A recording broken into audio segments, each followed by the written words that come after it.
With U.S. Open underway, Billie Jean King looks for next generation of disruptors.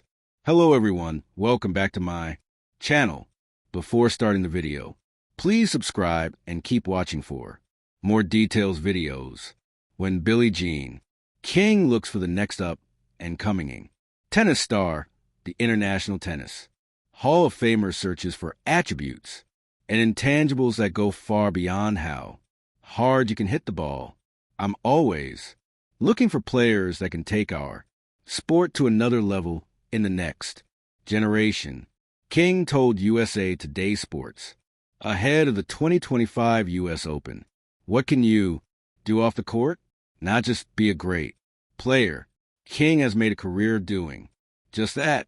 The 39-time major winner who won 12 in singles has championed gender equality and equal pay, a fight that must be carried on by the next crop of superstars, King said when asked which tennis stars possess the capability of transcending tennis.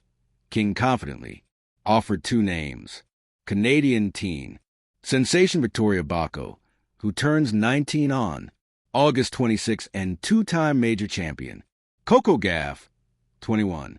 When I was young, I was thinking about how to change the sport. I'm still thinking about how to change the sport, King said. What do you do to help your sport?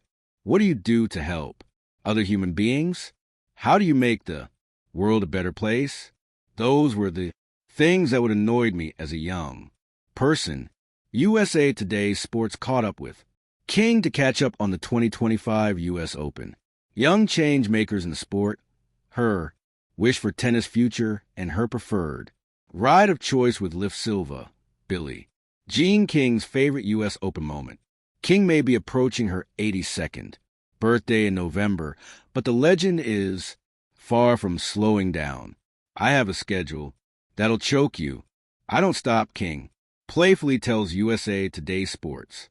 Her schedule this week includes appearances at the 145th edition of the U.S. Open, which is being hosted at the USA Billie Jean King National Tennis Center. Having a tennis venue named after you comes with perks because it's called that. Tournament officials actually will take care of my transportation if I want to, said King, a spokesperson for Lift Silver designated for seniors. King is part of Lift Silver's Gold campaign. That's changing the conversation around aging and independence by providing rides with greater accessibility, larger fonts on the app, and live phone support. When King first made her debut in New York in 1959 at age 15, the U.S. Open was called the U.S. National Championship, and professionals were only making $14 a day, she recalled, despite saying she didn't do that well. At the U.S. Open, King won the tournament 4 times. Her favorite memory from the New York-based Slam, however, has nothing to do with her actually playing. My most exciting moment was when we got equal prize money in 1973. King said of the U.S. Open, which was the first to award men and women equal prize money. The Australian Open followed suit in 2001, while the French Open in Wimbledon made the change in 2007. I didn't really care about my results in tennis as much as I did about helping change the sport and then helping women's sports. The pivotal milestone was largely brought on by the tireless work of King after she won the 1972 U.S. Open and took home $10,000 compared to the $25,000 awarded to men's singles champion Elena Stasa Romania. King staged a boycott among the female competitors and demanded equal pay. In 72, when I won the tournament, I said the women aren't coming back next year unless we get equal prize money.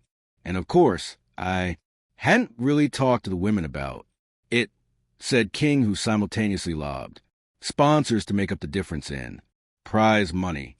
I was panicking and I went and talked to them. They were great. Players are the ones that can force the issue and take it to another level, King added. Those two make a difference off the court as well as on the court. Gaff made her professional debut at the age of 15. Like King, Gaff burst on the scene at 2019 Wimbledon as the youngest qualifier at the tournament in Open era history and beat five-time Wimbledon champion Venus Williams in straight sets in their opening round match. In her short career, Gaff has climbed as high as number 2 in the world June 2024 and has 2 singles Grand Slam titles, including 2023 U.S. Open and 2025 French Open. Bucko similarly made a splash at age 18 by taking down 4 former Grand Slam champions, including GF, to win the 2025 Canadian Open, a WTA 1000 level hardcourt event that leads up to the U.S. Open. Mako, who is ranked number 23 in the world after starting the 2025 season at number 333, suffered a 6-3, 6-2 first-round exit against Czech Barbara Krejcova at the Open on Monday. You can listen to a lot. It's how they talk. King explained. Do they use the we word instead of the me or I word? Can you tell they think about social justice? Do they think about other things besides just hitting a tennis ball? Are they interested in history? In June, Gaff told USA Today Sports she feels lucky that King and other trailblazers put their foot down to create systemic change. Gaff continued, I do feel like tennis can be a little bit years ahead. I think in tennis it's important to continue push it in our own sport. Gaff opens a tournament on Tuesday with a first-round matchup against Australian Ajila Tomljanovic. Tennis players aren't making enough money, although tennis has come a long way. King said change is still needed. She has brainstormed many ways to make tennis more efficient. And when you happen to be the godmother of tennis, people listen. Her first gripe is one she's had for decades. Players are not making enough money. The 2025 U.S. Open singles champions will make $5 million, with the runner-up getting $2.50 million. Don't think the players are making enough at the majors. King said it's really way too low, the prize money for what the tournament's taking in. I think we need to change it. King also believes the scoring system needs updating. It should be 1, 2, 3 for instead of 15 love or 30 love. The dress code needs refinement. You shouldn't have the same outfit on as your opponent in addition to a touch of individuality. Thank you for watching. Please don't forget to hit the subscribe button, like, and share. Till next